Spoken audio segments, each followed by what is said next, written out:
இங்க 2 friends police exam எழுத railway station போறாங்க. அங்க பயங்கர கூட்டமா இருக்கு. இப்போ ட்ரெயினுக்காக வெயிட் பண்ணிட்டு இருக்காங்க. அங்க ஒரு பொண்ணை பார்த்து ஃப்ரெண்ட் ஆயிடுறாங்க சந்தன்றவன். ட்ரெயின் வந்துருது, நல்லபடியா போய் எக்ஸாம் எழுதிட்டு வந்துடுறாங்க. சந்தன் ரொம்பவே கஷ்டப்படுற ஃபேமிலி. அவங்க அப்பா அம்மா கூலி வேலை பார்த்து தான் அவனை படிக்க வச்சிருக்காங்க. அதே கஷ்டம் போலதான் முகமத்தோட ஃபேமிலியும். ரிசல்ட் வர வரைக்கும் வேலைக்கு போகலான்னு பக்கத்து ஊர்ல இருக்கிற ஒரு ஃபேக்டரியில கிளர்க்கு வேலைக்கு போவான் நம்ம முகமது. அங்க இருக்கிற சூப்பர்வைசர் உன்னோட பேர் என்ன, ஊர் என்னன்னு விசாரிக்கிறாரு. உன்னோட ஐடி ப்ரூஃப் இருந்தா கொடுன்னு கேக்குறாரு. இவனும் இருக்கு அப்படின்னு சொல்றான். உங்க அப்பா அம்மாவது வேணும் அப்படின்னு கேக்குறாரு. வீட்டுக்கு வந்து அப்பா அம்மா கிட்ட சொல்றான், நாம முஸ்லீம்ன்றதுனாலதான் இதெல்லாம் கேக்குறாங்க, வேற யாருக்கிட்டையும் இது மாதிரி கேட்க மாட்டாங்க அப்படின்னு ரொம்பவே வருத்தப்படுறான். அடுத்த நாள் முகமதும் சந்தனும் கிரிக்கெட் விளையாட போறாங்க.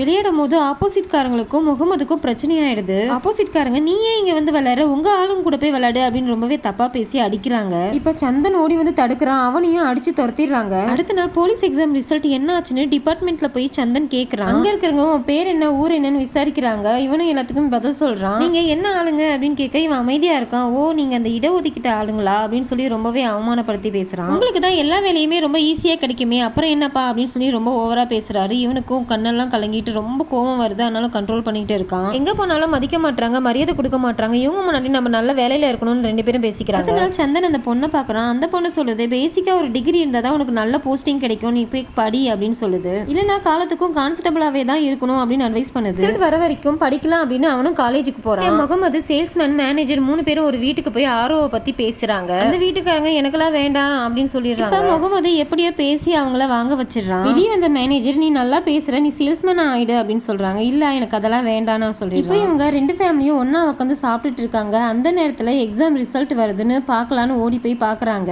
சந்தன் பேர் தான் ஃபர்ஸ்ட் போட்டு பாக்குறாங்க. இப்ப பேர் வந்துருது, அவன் எக்ஸாம்ல பாஸ் ஆயிடுறான். அடுத்து முகமதோட பேரை போட்டு பாக்குறாங்க. எவ்வளவு தேடியும் அவனோட பேர் வரவே இல்லை, அவன் எக்ஸாம்ல ஃபெயில் ஆயிட்டான். வீட்டுக்கு வந்த சந்தன் அம்மா கிட்ட எல்லாம் சொல்லி ரொம்பவே சந்தோஷப்படுறான். இங்க முகமது வீட்டுல வெயிட் பண்ணிட்டு இருக்காங்க அவனுக்காக. அவன் முகத்தை பார்த்தவனே தெரிஞ்சு போச்சு அவன் ஃபெயில் ஆயிட்டான் அப்படின்னு. வீட்டுக்குள்ள வந்தவன் எல்லா பொருளையும் தூக்கி போட்டு உடைக்கிறான். சந்தன் இவனுக்கு நிறைய வாட்டி கால் பண்ணிட்டே இருக்கான். ஆனா இவன் அவன் போனை எடுக்காம அவனை அவாய்ட் பண்றான். முகமது அப்பாவோட காலு ரொம்பவே மோசமானதுனால ஆபரேஷன் பண்ணணும்னு சொல்றாங்க. பணம் நிறைய தேவைப்படும்ன்றதுனால சேல்ஸ்மேன் வேலைக்கு நான் வரேன் அப்படின்னு போய் மேனேஜர் கிட்ட சொல்றான். ஆனா அவங்களும் பேசிக்கான ஒரு டிகிரி இருந்தா தான் சேல்ஸ்மேன் ஆக முடியும்னு சொல்லிடுறாங்க. இப்ப ரொம்பவே உடஞ்சு போய் நிக்கிறான். அங்க சந்தன் வந்து ஏன்டா போனை எடுக்க மாட்டேற அப்படின்னு கேட்க, நீ தான் பாஸ் ஆயிட்டியா அப்புறம் என்ன அப்படின்னு ரொம்ப கோவமா பேசுறான். நான் உன்னை பாத்துக்கிறேன்டா அப்படின்னு சொல்ல, நீ என்னடா என்ன பாத்துன்னு சொல்லி அவனை அடிச்சிடுறான்.